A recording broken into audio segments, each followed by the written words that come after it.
Good afternoon. Mag-harvest muli ng dragon fruit.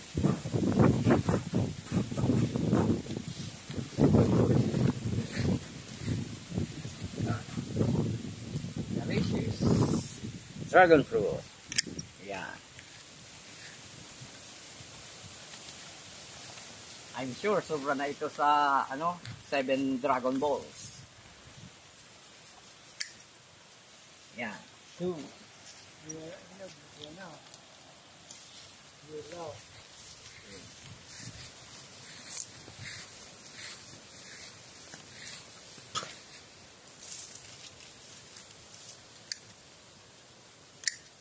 Three.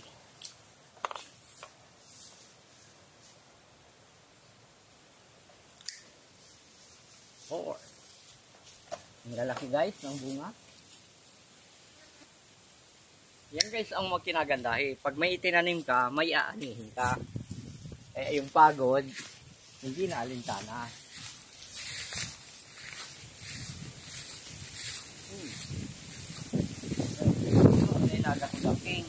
May istro pa dyan panggakod. Dapat magakudan niya na nakaano sa kahoy.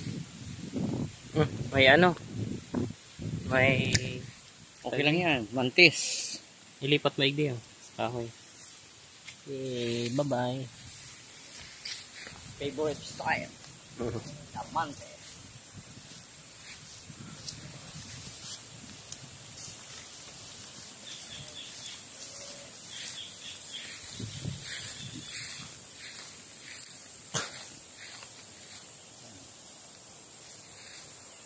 Ito ang maganda pa. Pilingan mo. Wow.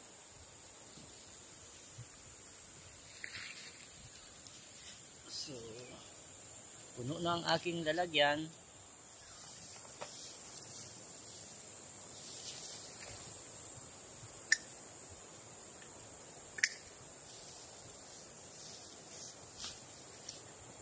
Another mantis. Yeah.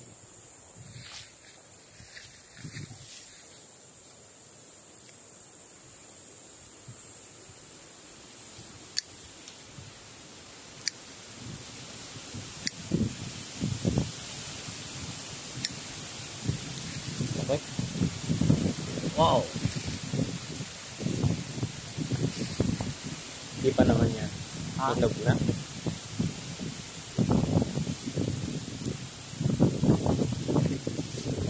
Hello guys.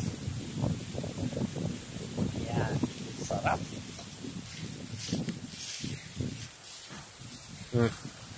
Kaway, angkol.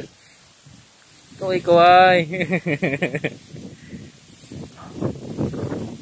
Wow. Ito pa. Ito guys. Malora, kaso sobrang tinik. Ang lilis niya, ang tinik pa parang cactus. Ano kayang lasa nito? Yan, hinog na ito guys. Makuha na rin. Yan. Palora. Pero I'm not satisfied. Ang bunga niya ay para lang cactus. Alam nyo guys, kung magkano ang cuttings nito, nabili ko? 500 isa. Pero ganito lang pala ang bunga. Pero okay lang, at least meron akong variety na palora. Yan, parang cactus lang siya. Ang tinik pa naman. Baka di pa hinog. Hinog na siya, kaso medyo masyadong matinik. Yan. Wow. Siguro ang mahal nito dahil masyadong matinik. Siguro ang tinik nito ang mahal. Yan. Di ba yun? Lit lang. Para lang cactus. Mayroon pang isa. So guys.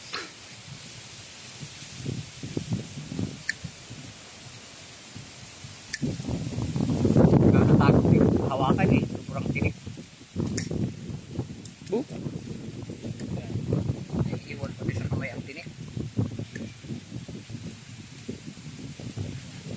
Kung gusto niyo ng tinik ng dragon fruit, ang bilhin nyo na variety ay Palora.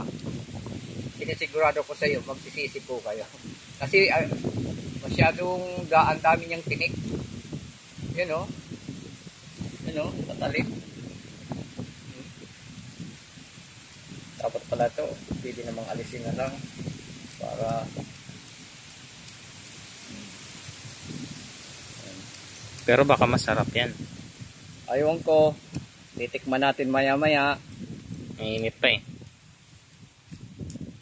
Ito yung variety ng Palora. Guys, Palora na sobrang tinik. Para lang cactus.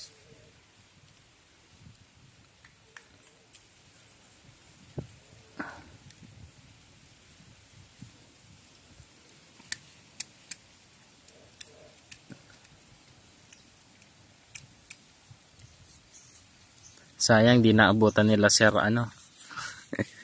Sir Juanito. Pagpunta nila dito, hilaw pa eh.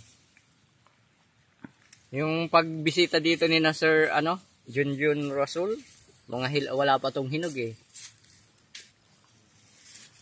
So yan guys.